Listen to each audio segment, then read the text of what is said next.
अस्सलाम वालेकुम। मैं मुज़म्मिल अवान एक बार फिर आपकी खिदमत में हाजिर हूँ इस खबर के साथ कि सेनेटर फैसल वाडा साहब जो हैं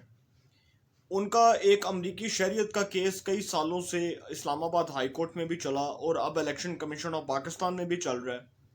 और उसकी आप देख सकते हैं कि रोज़ाना की बुनियाद पर हेयरिंग्स भी हो रही थी और कुछ अंदर वक्फा भी आता है केस के अंदर। लेकिन वो जो तर्ज अमल है ना फैसल वाडा साहब का, वो अभी तक नहीं बदला झूठ बोलने का। और माशाल्लाह इतनी डटाई से झूठ बोलते हैं, अदालत को इतनी डटाई से गुमराह करते रहे कि अदालत को जो है वो उन्होंने मामू भी बनाया। और इस हवाले से अगर ये बात की जाए कि जब अदालत का इस्लामाबाद हाई कोर्ट का फैसला आने वाला था उनके केस से मुतल्लिक, तो उन्होंने रिज़ाइन कर दिया as a member of National Assembly अपनी सीट से। उसके बाद जी ये सेनेटर के जो है वो उम्मीदवार भी थे, सेनेट के इलेक्शंस के उम्मीदवार थे जो इस साल हालिया सेनेट के इलेक्शंस हुए अभी। और उसमें फैसल वाडा साहब को जो सेनेट का टिकट दिया गया, इस हवाले से पाकिस्तान तहरीक इंसाफ में बड़े सीरियस किस्म के रिजर्वेशंस थे, बहुत सीरियस किस्म के इख्तलाफात देखने को मिले। और फैसल वाडा साहब को इतने इख्तलाफात के बावजूद भी टिकट मिल गया क्योंकि वो वज़ीर आज़म साहब के लाडले हैं, वो ATM हैं। और जहांगीर तरीन साहब के बाद अगर 2-3 ATMs की बात की जाए पाकिस्तान तहरीक इंसाफ में, तो वो फैसल वाडा साहब का भी उसमें नाम आता है। फैसल वाडा साहब जिन्होंने अदालत में झूठे बयान हल्फी जमा करवाए, अदालत को गुमराह किया, अदालत को मामू बनाने की कोशिश की, अदालत में फेक डॉक्यूमेंट्स जो हैं वो सबमिट करवाए, ये सारा जो फैसल वाडा साहब ने खेल खेला था, इसका सिर्फ और सिर्फ एक मकसद था कि वो किसी तरह जो है वो अपने आप को नाअहल होने से बचा लें, अपने आप को डिसक्वालीफाई होने से बचा लें। उन्होंने ये हरकत की कि जब इस्लामाबाद हाई कोर्ट के 2 रुकनी बेंच का इस हवाले से एक फैसला आने वाला था, जस्टिस मियां आमिर फारूक जो पहले ही लिख चुके हैं कि फैसल वाडा साहब डिसऑनेस्ट हैं, बददियानत हैं, उन्होंने अदालत में जो है वो झूठ बोला, अपने झूठा बयानी हल्फे जमा करवाया, झूठा बयान हल्फी जमा करवाया। और इस हवाले से जो जस्टिस मियां आमिर फारूक साहब हैं जो इस्लामाबाद हाई कोर्ट के बड़े मोअज़्ज़ज़ जज हैं, जब उन्होंने अपने फैसले में ये सब कुछ लिख दिया था, तो फैसल वाडा साहब को बतौर जो है वो सेनेटर के भी ये इस बात की इजाज़त नहीं मिलनी चाहिए थी कि वो सेनेट का इलेक्शन लड़ते, या वो सेनेटर के उम्मीदवार होते, या वो सेनेट के मेंबर होते। इतना कुछ होने के बावजूद अगर फैसल वाडा साहब जो हैं वो बड़ी डटाई के साथ आज अपनी नशिस्त के ऊपर बैठे हुए हैं, तो उनको ये ज़रूर एक बात जो है उसका एहसास होना चाहिए कि इस्लामाबाद हाई कोर्ट का जो फैसला है वो उनके हक़ में नहीं है। और वो इसलिए उनके हक़ में नहीं है क्योंकि जब इस्लामाबाद हाई कोर्ट के ऑर्डर्स के मुताबिक वही केस जो है वो इलेक्शन कमीशन ऑफ पाकिस्तान को रेफ़र किया गया, तो इलेक्शन कमीशन ऑफ पाकिस्तान जो है उसकी जो समाअत कर है, इसका मतलब कि इलेक्शन कमीशन ऑफ पाकिस्तान अगर समझता है कि अगर उनको पता चला, अगर उस केस में अगर उन्होंने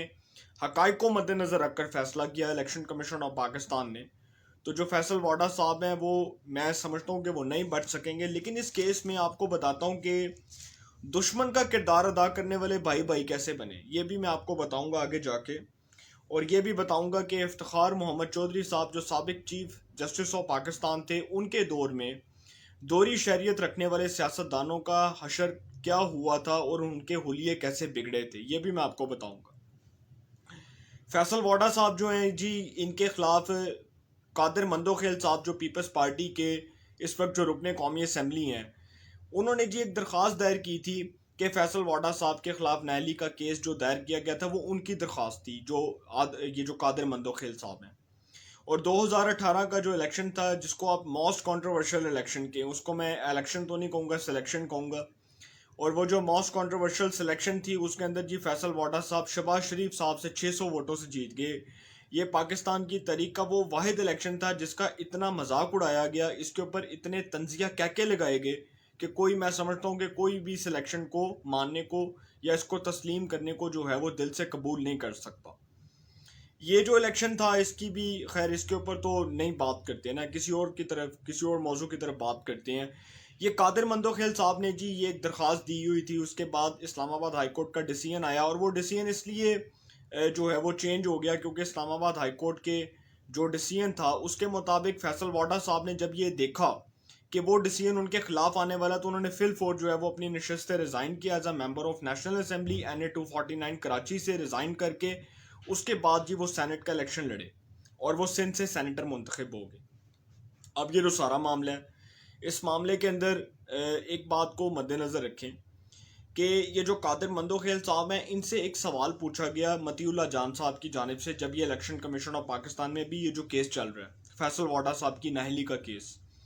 तो इस हवाले से उनका कहना था कि जी अब हमें इतना कोई इंटरेस्ट नहीं है, अब हमारी वो जो है ना, वो अब हमारे में वो इंटरेस्ट डेवलप नहीं हो सकता, क्योंकि अब तो फैसल वाडा साहब सेनेटर बन गए हैं। और वो देखें ना, पीपल्स पार्टी ने भी अपने मुफादात की सियासत की। उन्होंने भी NA 249 कराची का जो इलेक्शन है उसमें फैसल वाडा साहब ने जी, एक हमें जो न्यूज़ मिली है कि फैसल वाडा साहब जो है वो कहते हैं कि जी अमजद अफरीदी साहब जो हार गए, हमें अपनी शिकस्त कबूल है, कोई मसला नहीं है, और पीपल्स पार्टी जो है वो मेरे खिलाफ केस वापस ले ले। और वही हुआ। ये वही वाला काम है ना कि गिलानी साहब जो हैं वो सरकारी वोटों से ऑपोजिशन लीडर सेनेट बने, और उसके बाद वो कहते हैं कि जी नून लीग की तो कोई इसमें कमिटमेंट नहीं थी, जबकि वो जिन वोटों से गिलानी साहब जो हैं वो सेनेटर बने थे, वो जो वोट थे वो मुस्लिम लीग नवाज के थे,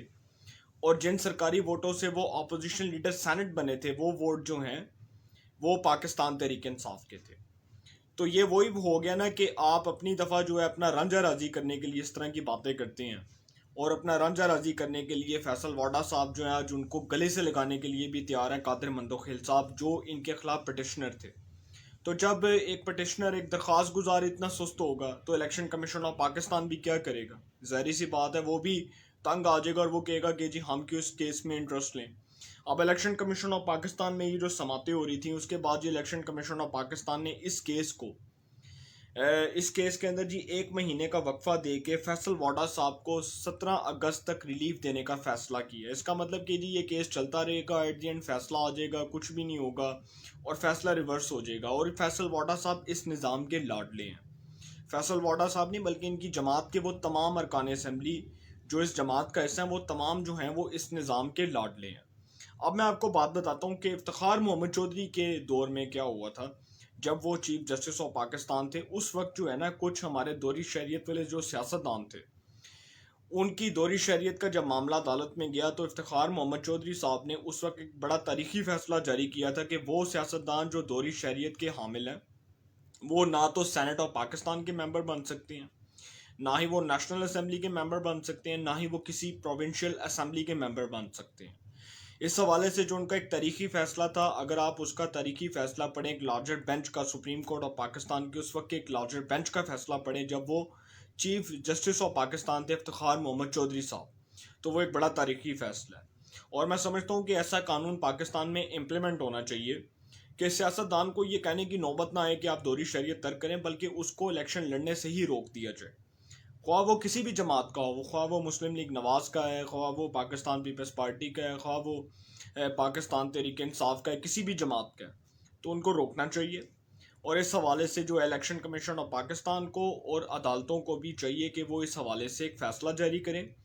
और इसके ऊपर जो है कानून को भी अपना जो है ना वो एक नुक्ता नज़र सामने रखना चाहिए। कानून का जो एक नुक्ता नज़र है वो सबके सामने आना चाहिए। तो इंशाल्लाह इस हवाले से जितनी भी अपडेट्स होंगी वो आपके साथ शेयर करता जाऊंगा। आपके साथ जो है लम्हा ब लम्हा इस हवाले से, इस केस के हवाले से, ये जो फैसल वाडा साहब की चोरियां, बदयांतियाँ, झूठ, उसके बाद झूठे बयान हल्फी, फेक डॉक्यूमेंट्स, इस हवाले से इंशाल्लाह अपने व्यूअर्स को जो है वो लम्हा ब लम्हा ख़बरें देता जाऊँगा। तो इंशाल्लाह फिर मुलाकात होगी। अपना बहुत ख्याल रखिएगा। अल्लाह ताला आप सबको खुश रखे। मुल्क पाकिस्तान पे अपना ख़ास करम फरमाए।